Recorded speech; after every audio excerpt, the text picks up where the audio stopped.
नमस्कार, मैं हूं आपके साथ पूर्णिमा मिश्रा। हमारे खास प्रोग्राम क्या कहते हैं नरेंद्र मोदी में आज आपको सुनवाएंगे पीएम मोदी का वो ऐतिहासिक भाषण जो उन्होंने 10 मई 2023 को राजस्थान में दिया।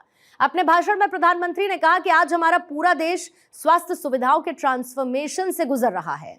पिछले 9 सालों में पहली बार देश के गरीब से गरीब को भी एहसास हुआ कि देश के अस्पताल उनके लिए भी आसानी से उपलब्ध हैं और इसमें एक बड़ी भूमिका आयुष्मान भारत योजना ने निभाई है। साथियों, आजादी के इस अमृत काल में भारत की सभी सामाजिक और धार्मिक संस्थाओं की बहुत बड़ी भूमिका है। आजादी का यह अमृत काल देश के हर नागरिक के लिए कर्तव्य काल है। इस कर्तव्य काल का मतलब है हम जिस भूमिका में हैं उसका 100% निर्वहन और उसके साथ साथ समाज के हित में, देश के हित में अपने विचारों और जिम्मेदारियों का विस्तार, यानी हम जो कर रहे हैं उसे पूरी निष्ठा के साथ करते करते ये भी सोचना है कि हम अपने देश के लिए और क्या ज्यादा कर सकते हैं। आप सभी इस कर्तव्य काल के प्रेरणा पुंज की तरह हैं। ब्रह्मा कुमारी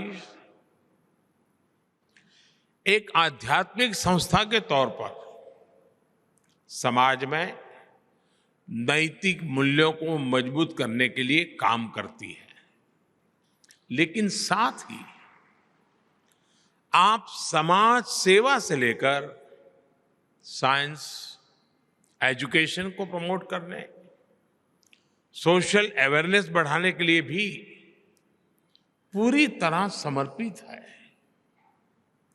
माउंट आबू में आपका ग्लोबल हॉस्पिटल रिसर्च सेंटर, ये वाकई उसका एक बहुत बड़ा उदाहरण है। और मुझे बताया गया कि इंस्टीट्यूट के जरिए यहां आसपास के गांवों में हेल्थ कैंप किए जाते हैं, रक्तदान शिविर लगाए जाते हैं। अब जिस super speciality charitable global hospital का संकल्प ने लिया है वो भी इस क्षेत्र में स्वास्थ्य सेवाएं सुधारने में मदद करेगा। आप सभी इस मानवीय प्रयास के लिए अभिनंदन के पात्र हैं। साथियों, आज हमारा पूरा देश स्वास्थ्य सुविधाओं के ट्रांसफॉर्मेशन से गुजर रहा है।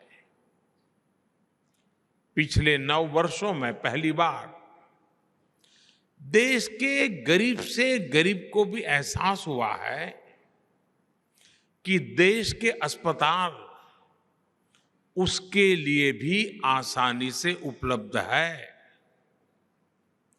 और इसमें एक बड़ी भूमिका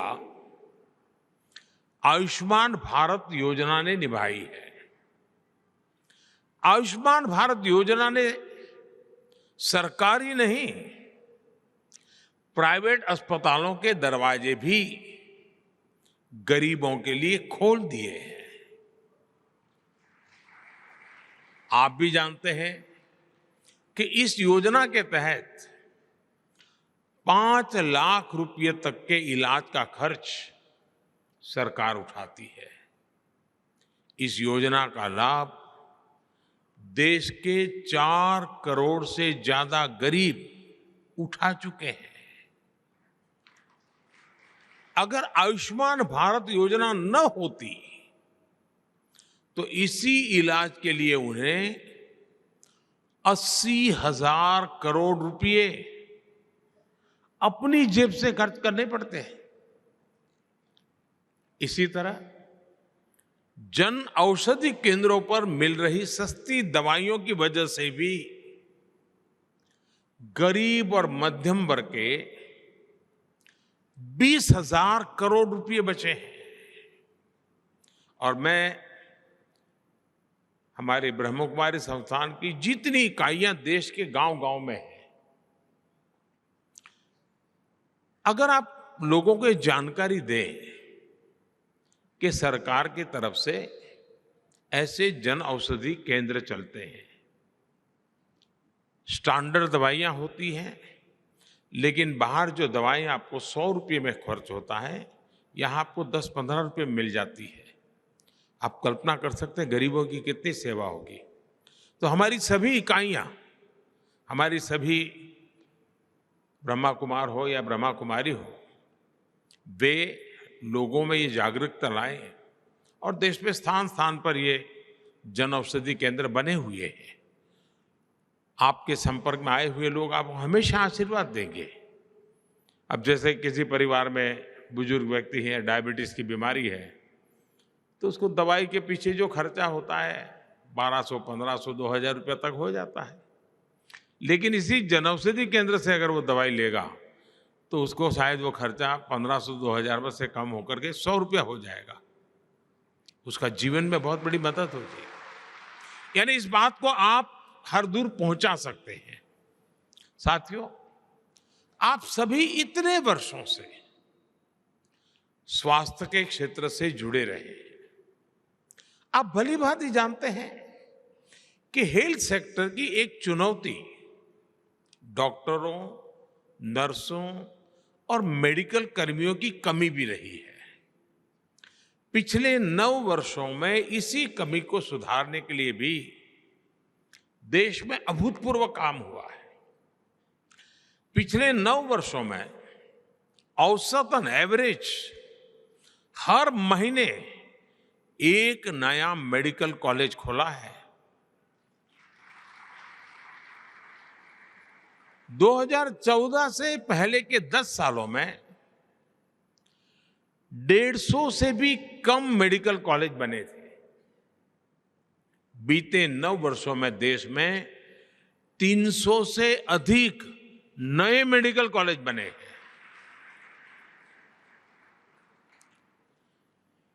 2014 से पहले हमारे पूरे देश में एमबीबीएस की 50,000 के आसपास सीटें थी। 50,000 स्टूडेंट्स के लिए जगह थी। आज देश में एमबीबीएस की सीटें 1 लाख से भी ज्यादा हो गई हैं। 2014 के पहले पीजी की भी 30,000 के आसपास ही सीटें थी। अब पीजी सीटों की संख्या भी बढ़कर 65,000 से ज्यादा हो गई है। जब इरादा नेक हो, समाज की सेवा का भाव हो, तो ऐसे ही संकल्प लिए जाते हैं और संकल्प सिद्ध भी किए जाते हैं। साथियों, आज भारत सरकार हेल्थ सेक्टर में जो प्रयास कर रही है, उसका एक और बड़ा प्रभाव आने वाले दिनों में दिखेगा। देश में जितने डॉक्टर आजादी के बाद 7 दशकों में बने, उतने ही डॉक्टर अगले 1 दशक में बन जाएंगे। और हमारा फोकस सिर्फ मेडिकल कॉलेज या डॉक्टर तक सीमित नहीं है। आज ही यहां नर्सिंग कॉलेज के विस्तार का काम शुरू हुआ है।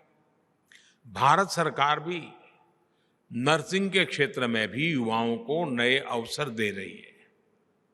हाल में ही सरकार ने देश में 150 से अधिक नए नर्सिंग कॉलेज को स्वीकृति दी है। इस अभियान के तहत यहां राजस्थान में भी 20 से ज्यादा नए नर्सिंग कॉलेज बनेंगे। इसका लाभ निश्चित तौर पर आपके super speciality charitable global hospital को भी होने वाला है। साथियों, भारत में हजारों वर्षों से समाज में शिक्षा से लेकर गरीब और असहायों की सेवा तक की जिम्मेदारी हमारी आध्यात्मिक और धार्मिक संस्थाओं ने संभाली है। मैं तो गुजरात भूकंप के समय से और उसके भी पहले से आपकी निष्ठा और हमारी बहनों की मेहनत का कार्य स्वयं साक्षी रहा हूं। आप लोग जिस प्रकार से काम करते हैं उसे बहुत निकट से देखा है। मुझे याद है कच्छ के भूकंप की उस संकट की उस घड़ी में आपने जिस सेवा भाव से काम किया वो आज भी प्रेरणा देने वाला है। ऐसे ही नशा मुक्ति के लिए आपके अभियान हो, पर्यावरण संरक्षण की दिशा में ब्रह्मा कुमारी के प्रयास हो, जल जन अभियान जैसे मिशन हो, एक संस्था कैसे हर क्षेत्र में एक जन आंदोलन तैयार कर सकती है, ब्रह्मा कुमारी ने ये करके दिखाया है।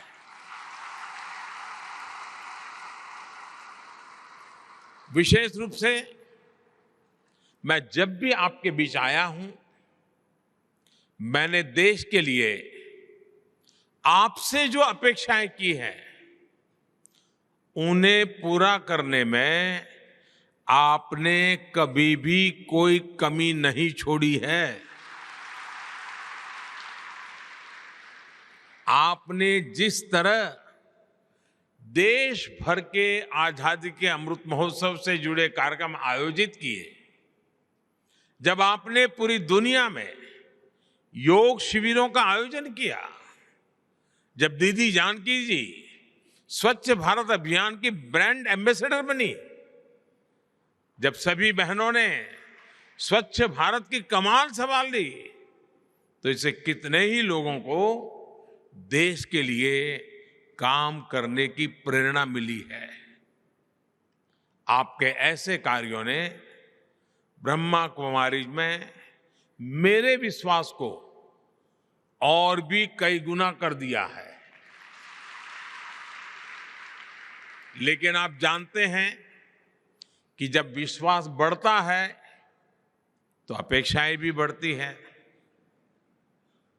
और इसलिए स्वाभाविक है कि आपके प्रति मेरी भी अपेक्षाएं जरा ज्यादा बढ़ गई है। आज भारत श्री अन्न यानी मिलेट्स को लेकर एक वैश्विक आंदोलन को आगे बढ़ा रहा है। आज देश में हम प्राकृतिक खेती जैसे अभियानों को आगे बढ़ा रहे हैं। हमें हमारी नदियों को स्वच्छ बनाना है, हमें भूजल का संरक्षण करना है। ये सारे विषय ऐसे हैं जो कहीं न कहीं हमारी हजारों वर्ष पुरानी संस्कृति और परंपराओं से जुड़ते हैं। इसलिए इन प्रयासों में आपका जितना ज्यादा सहयोग मिलेगा, उतनी ही देश की सेवा और अधिक व्यापक होगी।